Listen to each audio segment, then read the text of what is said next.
ఆంధ్రప్రదేశ్లో 2019 ఎన్నికల సమయంలో విపక్ష నేతగా ఉన్న వైసీపీ అధినేత వైఎస్ జగన్మోహన్ రెడ్డి మీద విశాఖ ఎయిర్పోర్ట్లో జరిగిన కోడి కత్తి దాడి కేసులో రీసెంట్గా మరో కీలక పరిణామం చోటు చేసుకుంది. ఈ కేసులో దర్యాప్తు సంస్థ ఎన్ఐఏ దాఖలు చేసిన ఒక పిటిషన్ని విచారించిన సుప్రీంకోర్టు దాన్ని కొట్టేస్తూ కీలక తీర్పు వెలువరించింది. ఇదే కేసులో గతంలో ఆంధ్రప్రదేశ్ హైకోర్టు ఇచ్చినటువంటి ఉత్తర్వుల మీద జోక్యానికి అత్యున్నత న్యాయస్థానం నిరాకరించింది.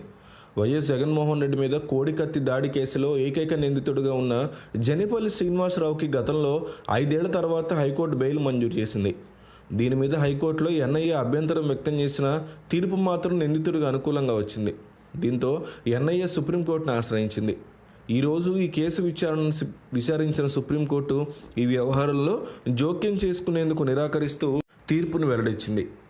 కోడికత్తి దాడి కేసులో గతంలో హైకోర్టు ఇచ్చినటువంటి తీర్పుని రద్దు చేసేందుకు నిరాకరించిన సుప్రీంకోర్టు ఈ మేరకు ఎన్ఐఏ పిటిషన్ని తోసిపుచ్చింది.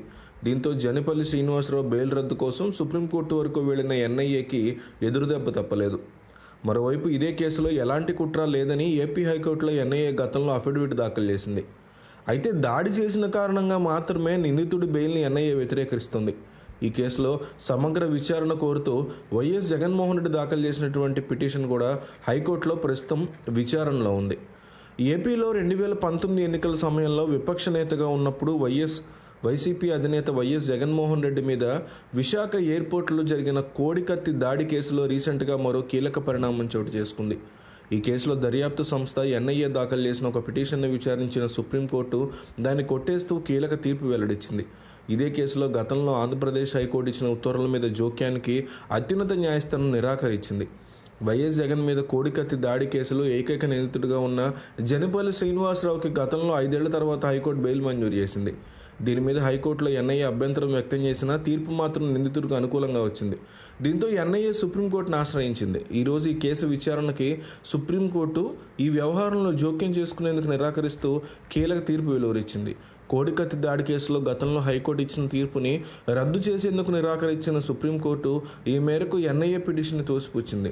దీంతో జనిపల్లి శ్రీనివాసరావు బెయిల్ రద్దు కోసం సుప్రీంకోర్టు వరకు వెళ్లిన ఎన్ఐఏకి ఎదురుదెబ్బ తప్పలేదు. మరోవైపు ఇదే కేసులో ఎలాంటి కుట్ర లేదని ఏపీ హైకోర్టులో ఎన్ఐఏ గతంలో అఫిడవిట్ దాఖలు చేసింది. అయితే దాడి చేసిన కారణంగా మాత్రమే నిందితుడి బెయిల్ని ఎన్ఐఏ వ్యతిరేకిస్తోంది. ఈ కేసులో సమగ్ర విచారణ కోరుతూ వైఎస్ జగన్మోహన్ రెడ్డి దాఖలు చేసినటువంటి పిటిషన్ కూడా హైకోర్టులో విచారణలో ఉంది. అసలు ఈ వ్యవహారం గురించి మీరు ఏమనుకుంటూ ఉంటారో కామెంట్ చేయండి.